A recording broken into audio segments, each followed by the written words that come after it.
The Giver, Chapter 10.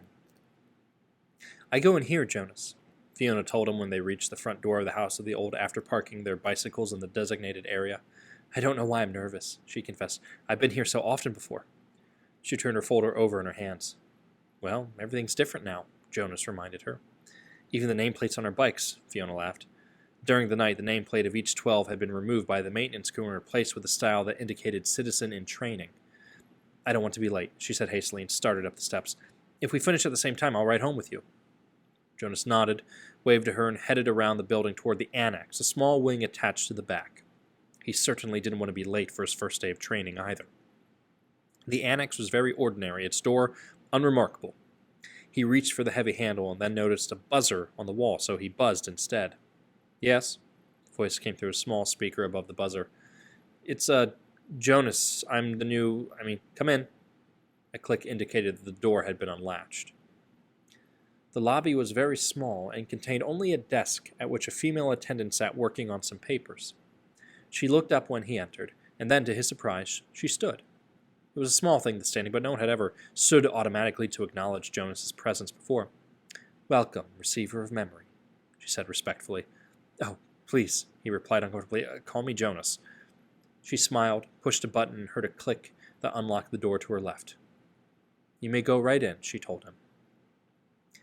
Then she seemed to notice his discomfort and to realize its origins. No doors in the community were ever locked. None that Jonas knew of, anyways.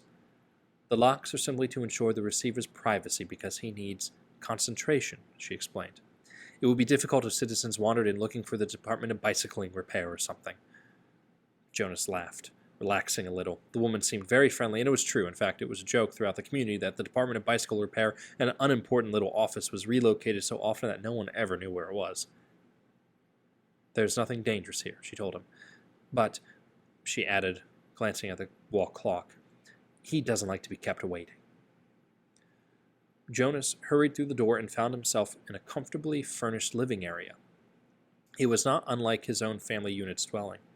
Furniture was standard throughout the community, practical, sturdy, a function of each piece clearly defined: a bed for sleeping, a table for eating, a desk for studying. All of those things were in this spacious room, though each one was slightly different from those in his own dwelling.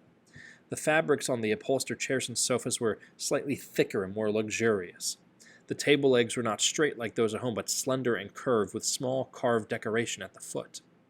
The bed, in an alcove at the far end of the room, was draped with a splendid cloth embroidered over the entire surface with intricate designs. But the most conspicuous difference was the books.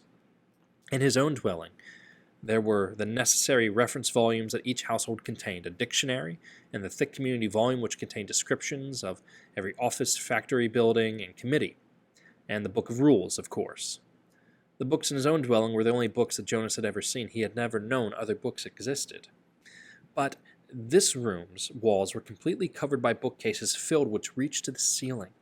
There must have been hundreds, perhaps thousands, of books, their titles embossed in shiny letters. Jonas stared at them. He couldn't imagine what thousands of pages contained. Could there be rules beyond the rules that governed the community? Could there be more descriptions of offices and factories and committees? He had only a second to look around because he was aware that a man sitting in the chair beside the table was watching him. Hastily, he moved forward, stood before the man and bowed slightly and said, "I'm Jonas." "I know. Welcome, receiver of memory." Jonas recognized the man.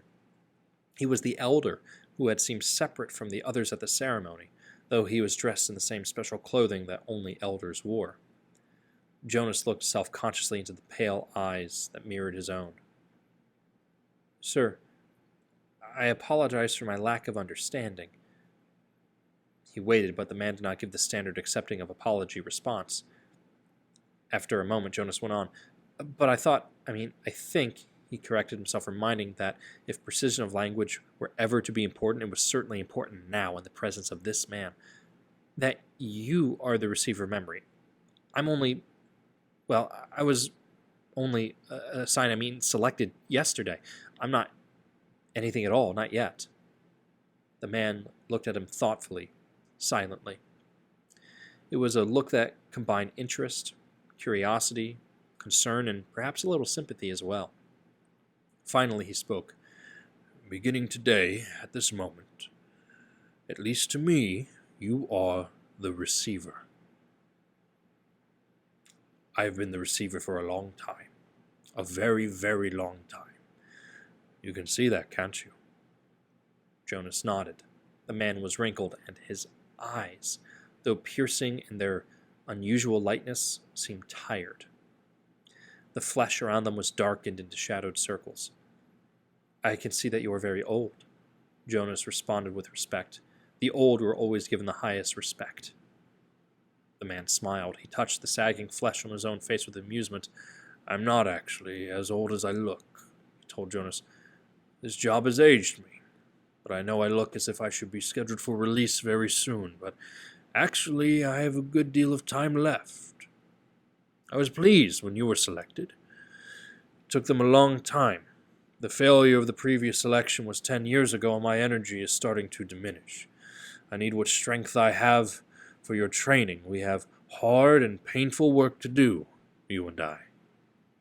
Please, sit down, he said, and gestured toward the nearby chair. Jonas lowered himself onto the soft cushioned seat. The man closed his eyes and continued speaking.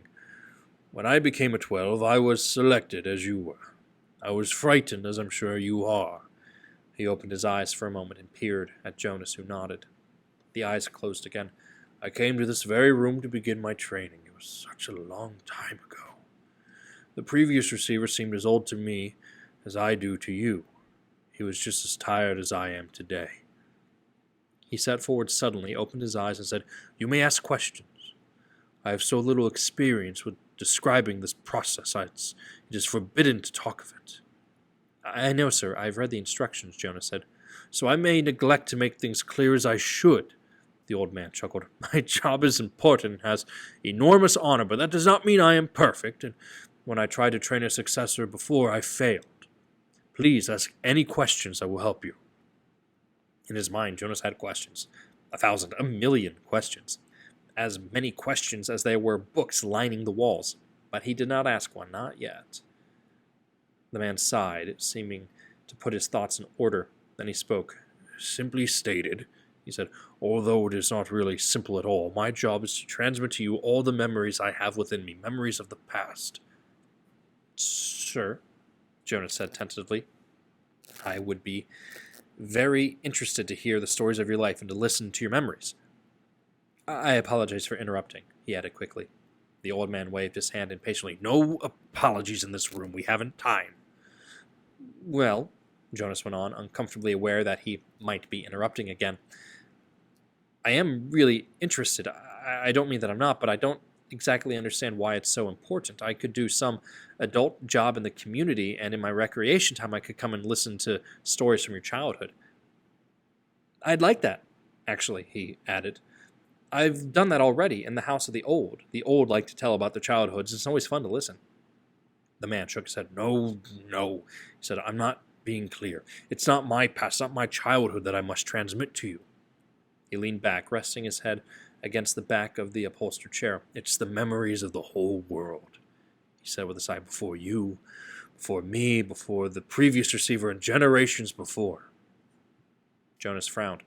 The whole world, he asked. I don't understand.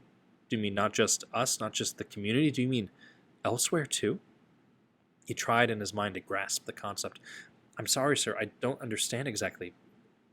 Maybe I'm not smart enough.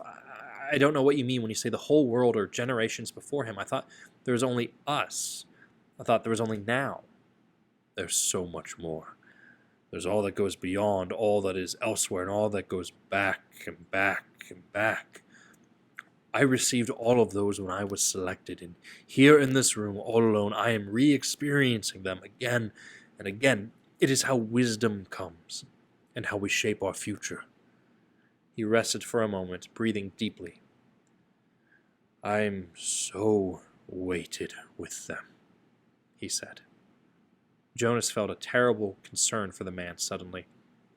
It's as if... The man paused, seeming to search his mind for the right words of description. It's like going downhill through deep snow on a sled. he said, finally.